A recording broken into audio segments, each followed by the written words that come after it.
चणकापूर धरणातील पाणी की विषबाधा, सरलेदिगर येथे 38 मेंढ्यांचा गूढ मृत्यू, पशुसंवर्धन विभाग सतर्क।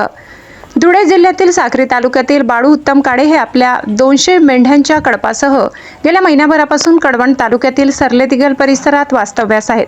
मात्र 3 व 4 जून रोजी त्यांच्या कळपातील तब्बल 38 मेंढ्यांचा अचानक मृत्यू झाल्याने परिसरात खळबळ उडाली आहे। मिळालेल्या माहितीनुसार मृत झालेल्या मेंढ्या कांदा व वाल लागवड असलेल्या शेतामध्ये चरण्यासाठी गेल्या होत्या। त्यानंतर त्यांनी पाणी पिल्यानंतर काही वेळातच अस्वस्थता जाणवू लागली आणि त्यांचा मृत्यू झालाय।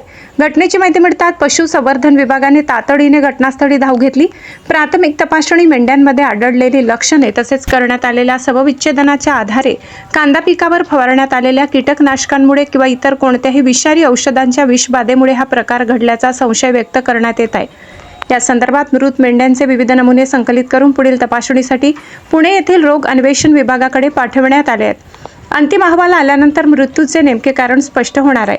घटनेची माहिती नाशिक येथे मिळताच विभागीय रोग अन्वेषण विभागाने सहाय्यक आयुक्त पशुसंवर्धन डॉक्टर मिलिंद भनगे, जिल्हा पशुवैद्यकीय सर्व चिकित्सालय नाशिकचे सहाय्यक आयुक्त डॉक्टर प्रकाश आहेर, कळवणचे सहाय्यक आयुक्त डॉक्टर राजेंद्र शेटे यांनी घटनास्थळी भेट दिली।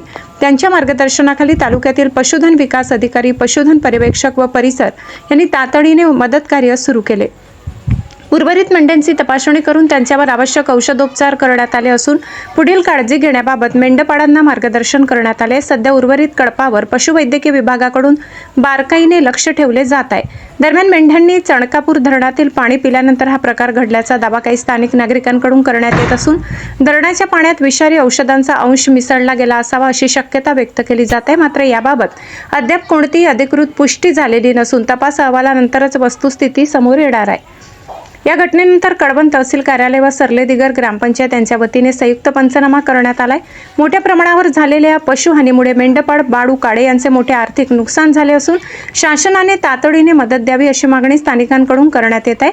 पुणे येथील प्रयोगशाळेच्या अहवालाकडे आता सर्वांचे लक्ष लागले असून मेंढ्यांच्या मृत्यूमागील नेमके कारण काय याचा उलगडा अहवालानंतर होणार आहे। गिरणा वार्ता न्यूज मुख्य संपादक चेतन हिरे सह कुशाल देवरे, कळवण। नमस्कार। धुळे जिल्ह्यातील साक्री तालुक्यातील विजापूर येथून दरवर्षीप्रमाणे चाऱ्याच्या शोधार्थ आलेल्या श्रीयुत बाळू उत्तम काळे यांच्या मेंढ्यांच्या कळपामध्ये गत काही दिवसांपासून मरतूक आढळून आलेली होती। त्यामध्ये प्रामुख्याने गेल्या 2 दिवसामध्ये मरतुकीचं प्रमाण जे आहे ते आजपर्यंत जवळपास 38 मेंढ्यांची मरतूक झालेली आहे।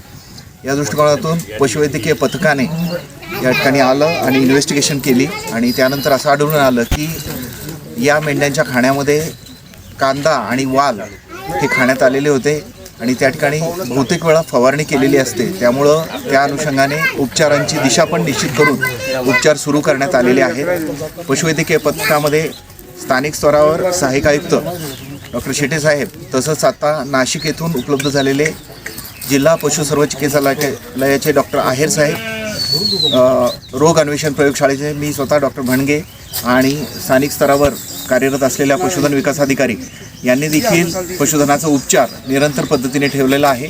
त्यावर मॉनिटरिंगसुद्धा सुरू आहे।